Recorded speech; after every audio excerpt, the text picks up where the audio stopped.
Pero kahit na may mga problema guys, swerte pa rin kayo, no? Lalo na pagdating sa pera. Ito talaga yung swerte nyo guys sa pera. Sa relationship, hindi masyado. Mga kapiksi kasi nga may ahas, 'di ba? Pero pagdating sa pera, talagang mamamanifest nyo yung swerte mga kapiksi, no? Pagdating sa pera, masaganang pera, swerte sa pera, manifestation ng pera, yan talaga yung maganda na energy nyo ngayong first half ng 2026. So ito yung i-mind nyo sa comment section mga kapiksi. Okay? Alright, so yeah, comment.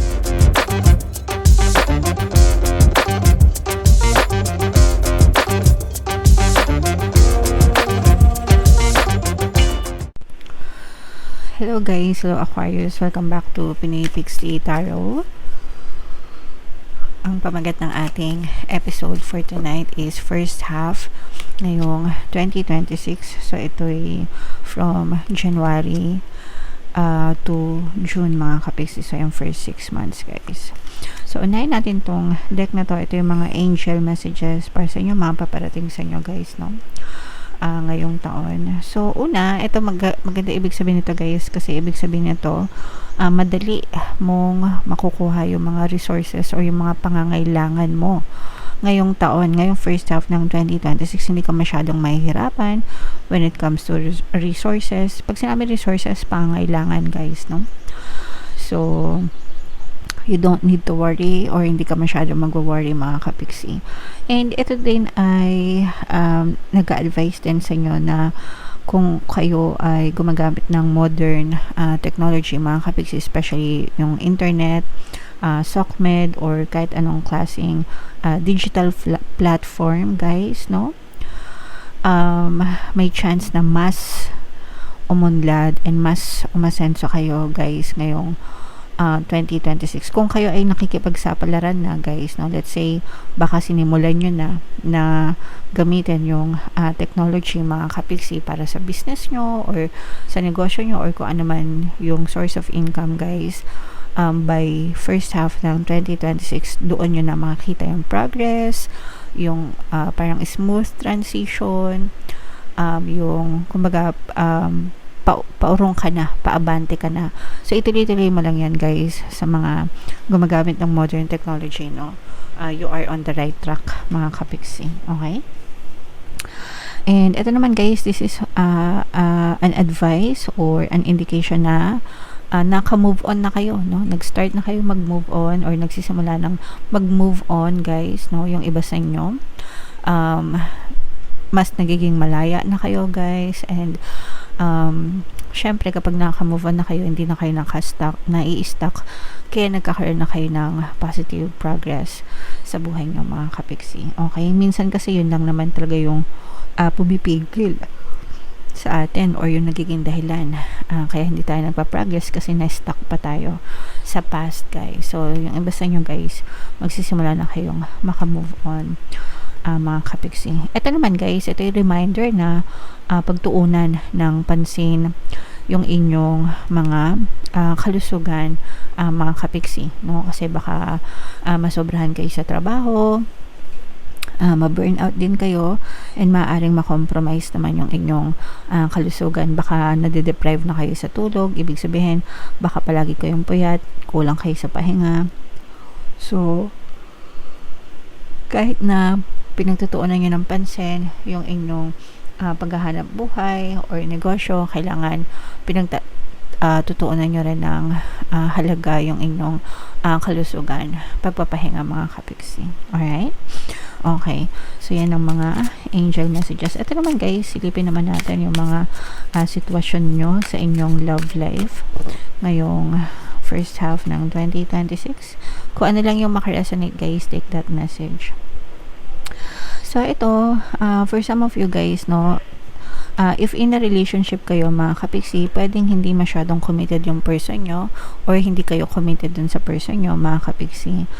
Kumbaga, yung term na landi-landi lang, no? Landi-landi lang, ganyan.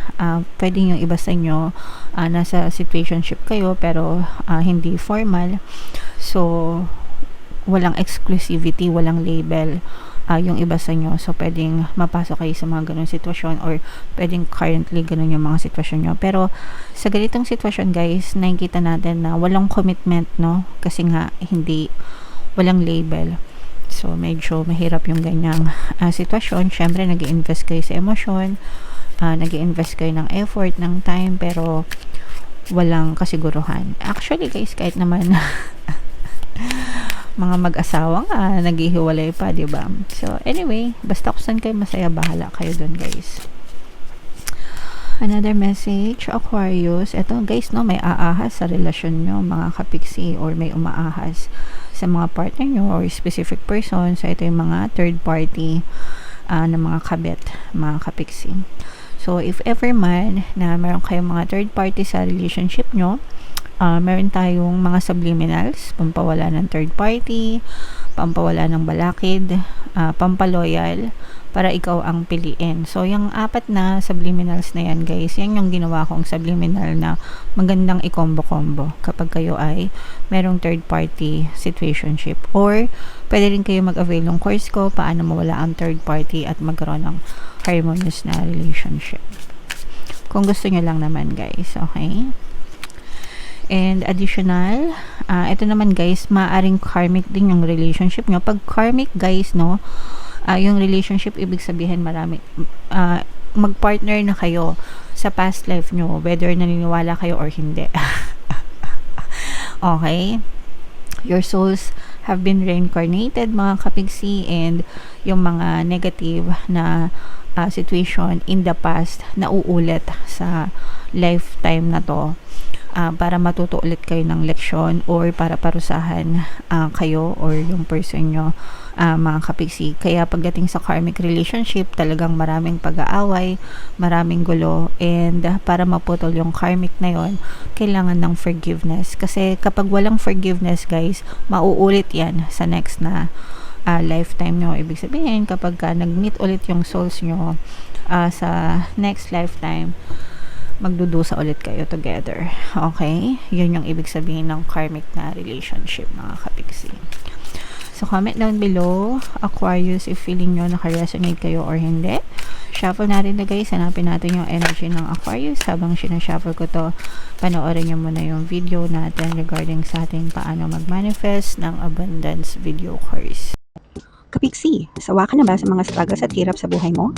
Masipag ka ba at masikap sa buhay ngunit hindi ka pa rin umaasenso?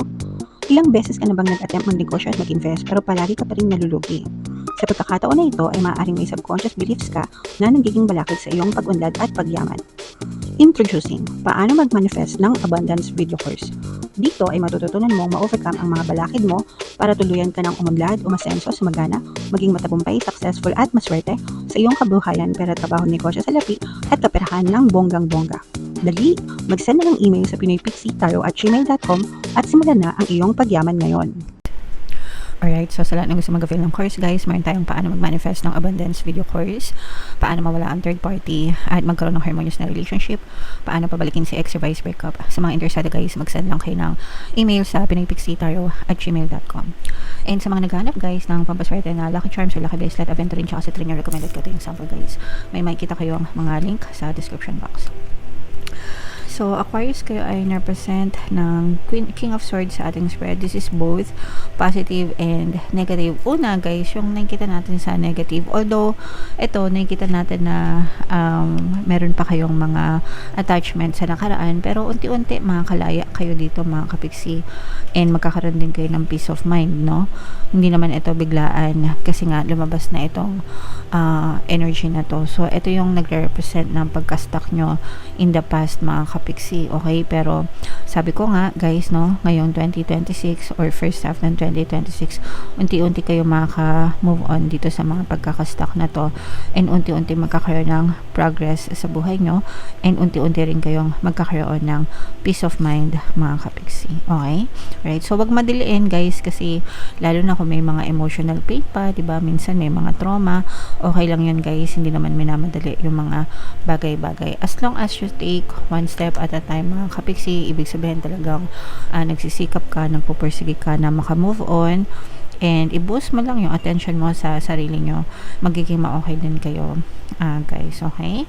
Alright, and eto, guys, super ganda nito, guys, kasi talagang sabi ko nga, no, maka-move on kayo, no, maka-move on kayo, aandar yung buhay nyo, at saka mamamanifest nyo, guys, itong mga bunga, no? Matatamis na bunga ito, manifestation ng matatamis na bunga sa buhay nyo, mga kapiksi. Ito yung mga resulta ng mga paghihirap at pagsasakripisyo mo in the past noong 2026. So lahat ng mga sakripisyo nyo guys, ngayon nyo aanihin, as in first half pa lang ng 2026 guys, daman nyo na agad, no? Daman nyo na agad yung mga matatamis na bunga sa inyong pamumuhay, mga kapiksi. Yung iba sa inyo guys may chance na mag-abroad, yung iba sa inyo guys may magkakapera. Sabi ko nga guys, no, available yung mga resources nyo. So kung binabalak nyo na mag-abroad, mga kapiksi, or mga ibang bansa, kung kailangan nyo ng mga pera, mga show money, or placement fee, may tutulong sa inyo guys, no, na para magbigay ng pondo para magbigay ng pondo, no? Pero mababayaran nyo din naman yan, mga kapiksi, kasi talagang sasuccess kayo, guys. Okay? So ito guys, i-mind nyo na yung matatamis na bunga, mga manifestation, itong mga pag-abroad, pag-iibang bansa. Maganda din yung energy nyo guys kung kayo ay nasa mga travel or transportation na mga business. Kunwari may mga travel agency kayo, nag-grab kayo, Lalamove, Move It, yung mga ganon, Grab, ano pa ba, kung driver kayo, mga kapiksi, no, or nagre-rent a car kayo guys, anything na may kinalaman sa travel or transportation, nakikita din natin na magiging hitik sa bunga ang inyong mga negosyo or ang inyong mga income, mga kapiksi. Okay? So, i-mind nyo na yan guys sa comment section. Kung kayo ay nagbabalak na lumipat ng trabaho, mag-move from one company to another guys, nakita din natin na doon kayo may chance na sumakses sa next na trabaho nyo, work nyo, mga kapiksi. I know this is abundance of money, wealth, and riches guys. So pagdating sa love and relationship, mga kapiksi, so eto guys, nakikita natin na nagkakaroon kayo ng stress, no? Ano ba yung mga love situation natin kanina? Ito yung sinabi natin na hindi committed, walang label, mga kapiksi, at saka itong ahas, diba? Yan, mga ahas na yan. So imagine niyo si Eva at saka si Adan, tapos may ahas, diba? So may umaahas sa relasyon nyo, mga kapiksi, kaya kayo ay nagkakaroon ng mga problema sa relationship. So pwedeng mga third party ito guys, o kaya naman yung mga nakikialam ba sa relasyon, kagaya ng mga biyanan, diba? Yan, yung mga nakikisawsaw sa relationship nyo, lalo na pagdating sa usaping pera, mga kapiksi, no? Lalo kasi mga biyenan or mga in-laws, minsan nakikialam sila sa mga money status ng mag-asawa. So maaring nagkakaroon kayo ng ganyang problema din sa relationship nyo, guys. Okay? Pero ito guys, nakikita naman natin, no, na talagang abundance of money. Ito guys, this is more on sa mga negosyante. At saka yung sinabi ko kanina na mga nagbi-build kayo, if nagbi-build kayo ng mga portfolio nyo, mga profile nyo online, gumagamit kayo ng technology, modern technology, talaga magiging very abundant yung pasok ng pera sa inyo. Ibig sabihin, masagana yung pasok ng pera sa inyo, very stable, very secure, very masagana, mga kapiksi. Okay? So, i-mind nyo na guys yan sa comment section. Ayan, no, swerte.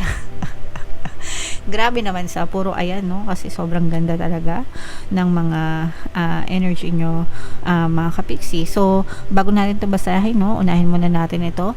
Hindi naman kayo absuelto sa mga problema guys, no, kasi for some of you maaari talagang maka-experience pa rin kayo ng mga problema or pagsubok, and ito naman guys, normal naman sa buhay to.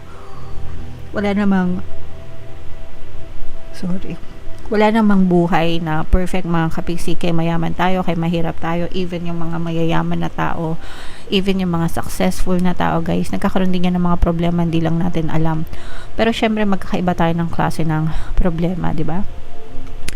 Yung iba naman problema sa pera, sa bahay, sa asawa, sa jowa, sa pamilya, sa kalusugan, di ba? So, kung ano man yung tumama sa inyo, guys, paghandaan nyo na lang, always be ready, and isipin nyo na para yun sa inyo, para mas maging strong kayo and malakas, okay?